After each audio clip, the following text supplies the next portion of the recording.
Today I thought I'd do a video on something different. This is my Smith & Wesson Model 686 2.5-inch snub nose. It's a pretty interesting gun, and a lot of people seem to like this model Smith. Sitting with it are a couple other firearms I have, but this one seems to be very popular. This is my Galco holster I carry it in if I decide to carry the gun, which I usually don't because I have a few better options like this Colt Commander here. But I do actually carry this gun from time to time and actually train with it. All these guns are unloaded. It's a pretty interesting firearm though. This is an early 80s model, I believe, as far as I've studied into the dates before I got bored of looking. It has the hammer mounted firing pin in it. This stainless finish on this I actually polished a little bit with some Mother's I think mag and aluminum polish, and it really brightened it up pretty nicely. It has a special target blade back sight on this gun. Actually, I can't remember the brand of it now, but I may end up changing this rear blade. It's not very sturdy for sure. I mean, you can see where it attaches to the original sight mounting point is. If that gets bumped, it's definitely going to break. But the sight picture it provides is pretty awesome. Nice big black plane, and real nice sight picture. I apologize for the lighting and stuff here. My house doesn't have great lighting, but this window helps.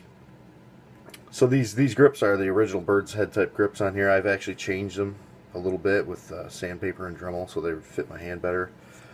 They're a little bit smoother, which actually was kind of detrimental. And it'll lead you back to the reason why that sight blade has been replaced, because as me actually training with this firearm, doing reloads and with speed loaders and stuff, I'll tell you, this gun isn't light. So after half an hour, 20 minutes of drawing and speed reloading and stuff, I actually foolishly dropped it, and it landed right on the original rear sight blade and broke it right off. So without wanting to do any destructive testing in my revolver, I actually did some destructive testing in my revolver, and the sight blades will break off if you drop them, but no other harm was done to the gun, thankfully. Landed on the hardwood. And so that's kind of a funny story of me doing something stupid. But yeah, I'll tell you, the weight of this gun, like I said, is not light. So your hand does get fatigued, and you will drop it. Especially with this nice, smooth, comfortable grip I found became kind of hairy after you get fatigued. I'd like to replace them with some VZs like on my model Smith, or my 642 here. These are wonderful grips. Super aggressive, to the point where this side that touches my body I actually just sanded really lightly and took some of the super pokey, you can hear it on my finger how aggressive that is. But if you look at the difference between this 642 here and the 686, the overall size isn't really much different. So this actually conceals really well for a big gun. But it's not really the best, me having the hammer spur and being so heavy. This little 642 is, other than it's a 5-shot, is a better carry option. That you forget it's on you. This is an airweight aluminum frame version where I've deleted that foolish frame lock. But 686 here is very popular. This one doesn't have the frame lock. Like I said, it's an early model. This has the square-ended sight piece here. I don't know what the name of that is, but strut, I believe it is a sight strut maybe. But the action on this thing is great. I haven't done anything to the action on this pistol or revolver.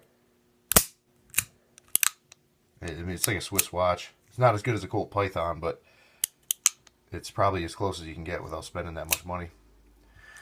The one thing that kind of bothers me about this revolver we'll get into, which is, it's kind of a finicky, stupid thing to be worried about. Although you can't really tell by looking, the finish on the inside of the cylinder I think is a little bit rougher, and the bores, than my Dan Wesson here. because doing hand loading and stuff, like if you load a little bit hotter ammunition, even though it doesn't show any other pressure signs, and it's not remarkably hot, you know, I'm not doing anything drastic. This firearm, the empties will hang up in the cylinder much sooner than it will on this Dan Wesson.